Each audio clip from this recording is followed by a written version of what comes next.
Hello friends, centre of gravity chapter के numerical 5 पे हम हैं। और ये वाला जो क्वेश्चन है पुराने क्वेश्चन से कुछ अलग है, क्योंकि यहाँ पे आई सेक्शन, एल सेक्शन या कोई रेक्टेंगल नहीं है। यहाँ पे कॉम्बिनेशन ऑफ फिगर्स गिवन है हमें, जिसमें सेमी सर्कल और ट्रायंगल भी गिवन है। तो इसको सॉल्व करने की कोशिश करते हैं हम। प्रोसेस स्टेप्स सारी सेम रहेगी, बस थोड़ा सा डिफरेंस इसमें यह है कि जो शेप्स यहाँ पे ऐड हुए हैं इनका सेंटर ऑफ ग्रेविटी या इसका सेंट्रॉइड थोड़ा अलग तरीके से निकाला जाता है। तो फर्स्ट स्टेप हमारी होती है, स्टेप 1 होती है कि रेफरेंस एक्सिस हमें फाइंड करनी होती है। तो रेफरेंस एक्सिस फाइंड करते हैं। रेफरेंस एक्सिस क्या होती है? लेफ्ट मोस्ट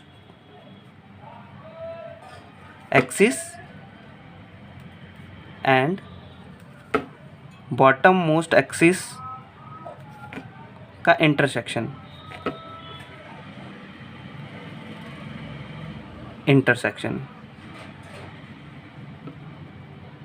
तो ड्रॉ कर लेते हैं हम। बॉटम मोस्ट एक्सिस से एक एक्सिस ड्रॉ कर लेते हैं। तो ये हमारी बॉटम मोस्ट है, सबसे नीचे की लाइन, नीचे का पॉइंट यही है। तो यहाँ से हम एक एक्सिस ड्रॉ कर लेते हैं। तो ये मैं एक्सिस ड्रॉ कर लिया है, इसको मैंने नाम दिया एक्स एक्सिस, क्योंकि ये एक्स कोऑर्डिनेट पे है। और एक लेफ़्ट मोस्ट, तो लेफ़्ट मोस्ट से ये वाले पॉइंट सबसे लेफ़्ट मोस्ट है, यहाँ से एक एक्सिस ड्रॉ कर लेते हैं।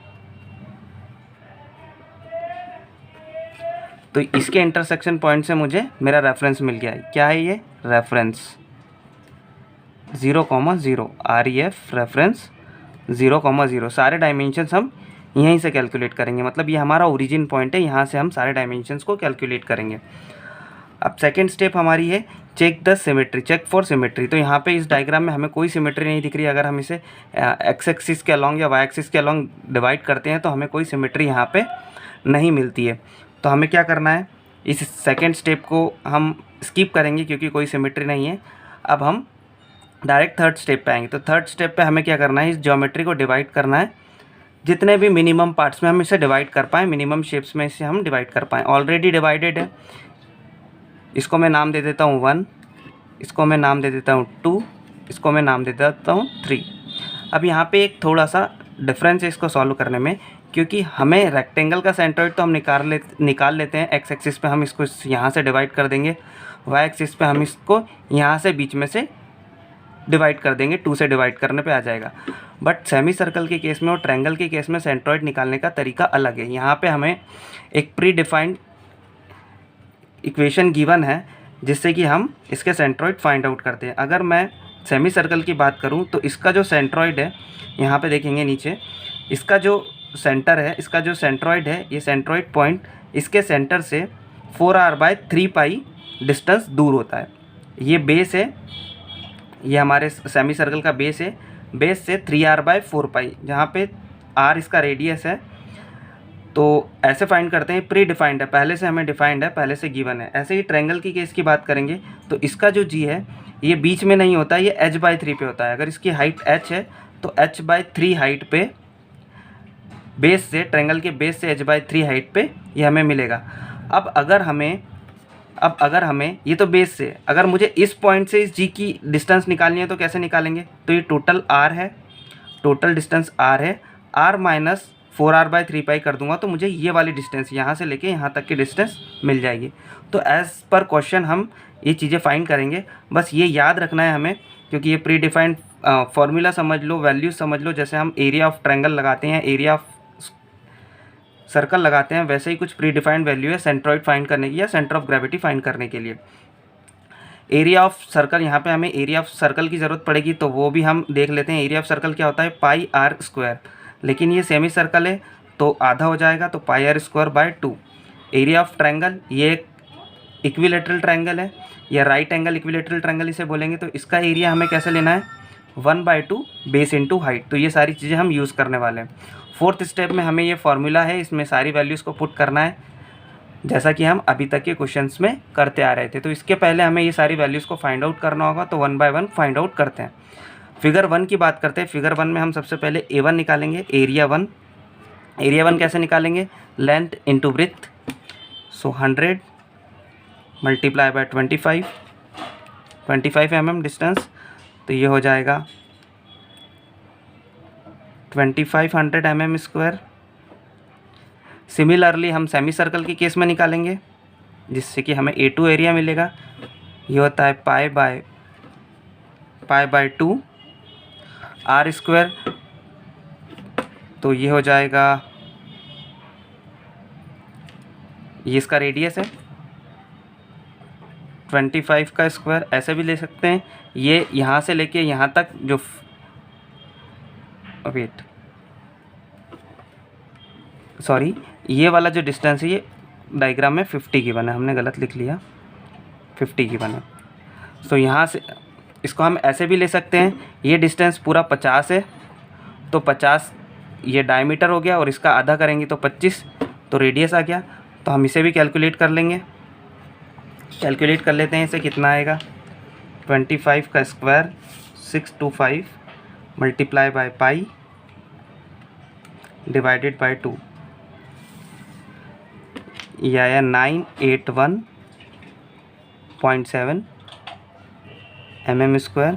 फिगर 3 की अगर बात करें तो A3 यहाँ से हमें मिलेगा 1/2 बेस इंटू हाइट, सो 1/2 बेस की वैल्यू हमें गिवन है, यहाँ से लेके यहाँ तक इसका बेस है तो ये पूरा 50 हो जाएगा, मल्टीप्लाई बाय हाइट भी इसकी 50 गिवन है, यहाँ से लेके यहाँ तक की डिस्टेंस 50 गिवन है क्वेश्चन में, तो ये भी कैलकुलेट कर लेंगे हम। 2500 25 इंटू 2500 हो जाएगा, डिवाइडेड बाय 2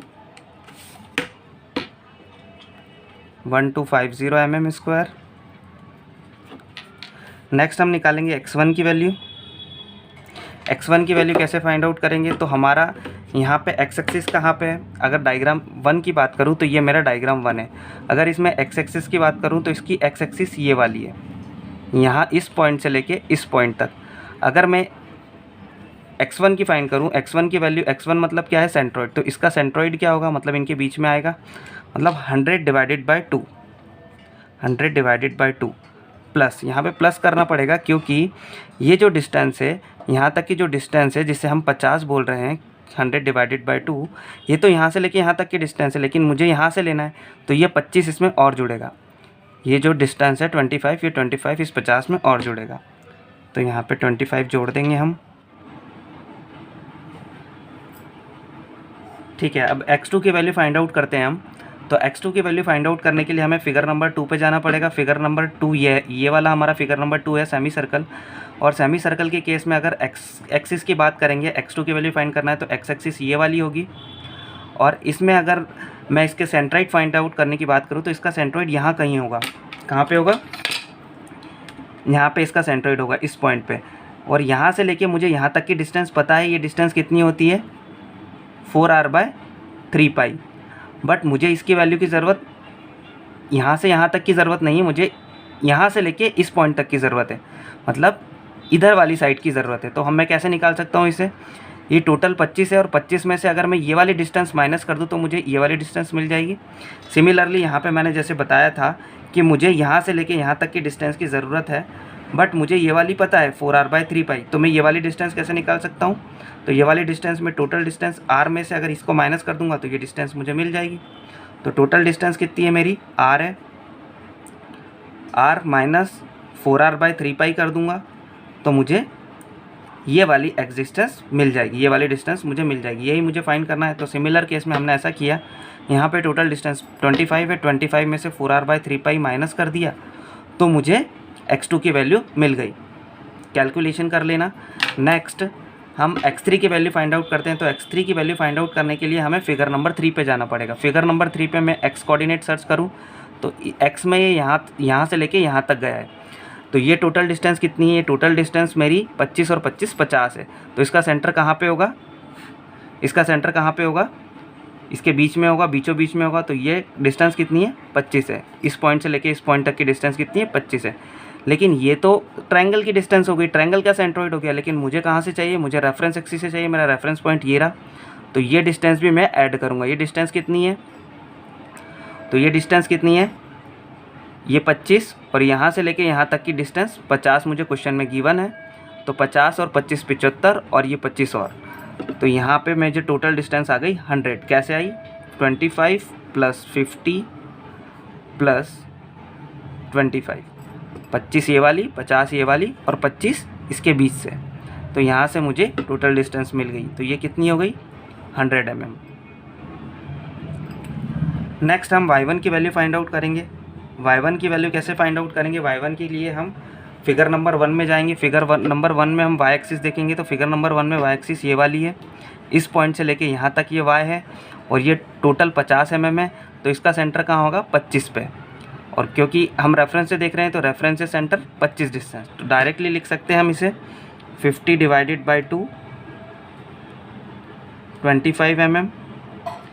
सेकेंड y2 की वैल्यू फाइंड आउट करना है हमें। y2 के लिए हमें फिगर नंबर 2 को देखना होगा। फिगर नंबर 2 मेरा ये वाला है और इसमें y की वैल्यू देखिए तो y की वैल्यू इस पॉइंट से लेके इस पॉइंट तक गई है। y एक्सिस मेरी यहाँ से लेके यहाँ तक गई है। अगर मुझे इसका सेंटर फाइंड आउट करना है तो इसका सेंटर हम डायरेक्टली डिवाइड करके देख लेंगे, क्योंकि यहाँ से लेके यहाँ तक y एक्सिस गए। टोटल कितना था? टोटल ये था 50, क्योंकि ये 50 है तो ये भी 50 होगा और 50 का आधा 25, तो इसकी वैल्यू भी हमें 25 आ जाएगी, 25 mm। नेक्स्ट y3 की वैल्यू फाइंड आउट करेंगे। अब y3 की वैल्यू फाइंड आउट करने के लिए थोड़ा सा अलग कॉन्सेप्ट लगेगा, क्योंकि यहाँ हम बेस से हाइट ले रहे हैं और y एक्सिस पे ले रहे हैं। तो ये मेरा पूरा 50 mm का ट्रायंगल है और यहाँ पे इसका कहीं सेंट्रॉइड होगा। तो ये सेंट्रॉइड कितने पे होता है? बेस से h/3 पे होता है। h की वैल्यू यहाँ पे 50 दी है, h की वैल्यू यहाँ पे 50 दी है, तो 50 डिवाइडेड बाई 3 तो कितना आ जाएगा? कैलकुलेट कर लेते हैं। 50 डिवाइडेड बाई 3 16.66, 16.66। लेकिन ये जो 16.66 आया है ये तो यहाँ से लेके यहाँ तक की डिस्टेंस है, मुझे तो रेफरेंस से लेनी है, तो ये 50 इसमें और जुड़ जाएगा। तो इसमें हम 50 mm जोड़ देंगे। क्यों जोड़ रहे हैं 50 mm? क्योंकि हम रेफरेंस पॉइंट से ले रहे हैं। हमारा रेफरेंस पॉइंट ये रहा 0,0। तो ये 0 से अगर मैं यहाँ तक जाऊँगा तो 50 और यहाँ से h/3 पे जाऊँगा तो ये 16.6, तो ये पूरा जुड़ जाएगा। ये कितना हो जाएगा? 66.66 mm।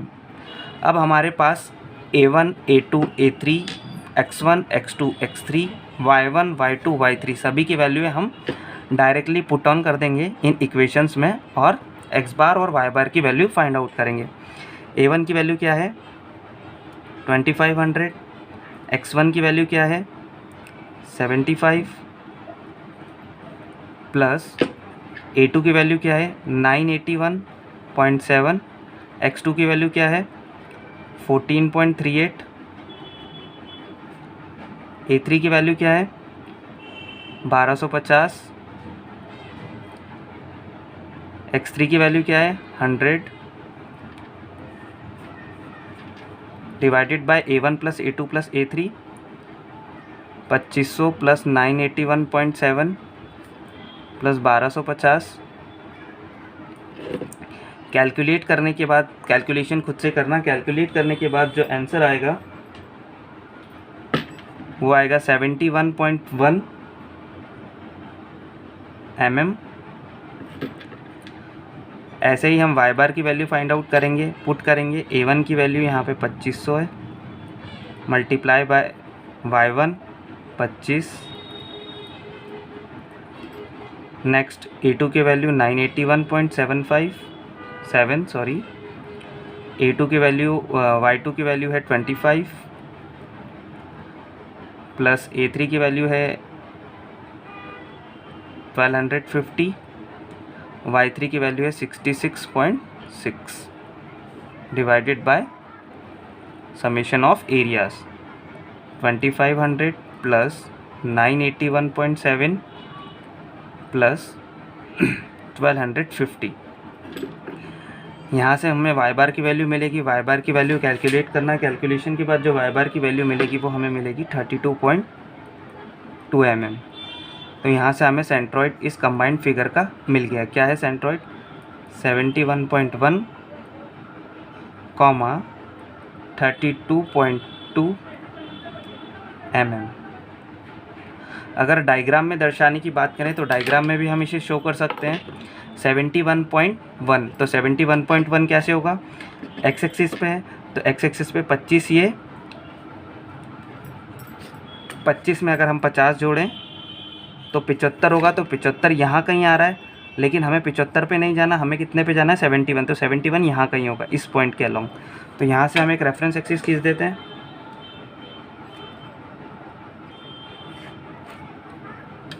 ये रेफरेंस से लिया हमने ना, रेफरेंस से ये डिस्टेंस कितनी होगी 71.1 के आसपास। वाई एक्सिस पे ये 32.2 है, तो वाई एक्सिस पे 32.2 देख लेते हैं। ये 50 है, तो इसका सेंटर यहाँ पे कहीं 25 होगा, और 25 से कुछ ऊपर यहाँ पे, यहाँ के आसपास, क्योंकि ये पूरा 50 है तो ये 32 यहाँ कहीं आएगा। एक्यूरेटली मेज़र हम नहीं कर सकते, बस हम शो कर सकते हैं क्योंकि हमने डायग्राम मेज़रमेंट से नहीं बनाया। तो ये वाला पॉइंट हमारा जी है, जिसके कोऑर्डिनेट 71.1, 32.2 है। तो ये क्वेश्चन था। Subscribe now and press the bell icon. Never miss an update.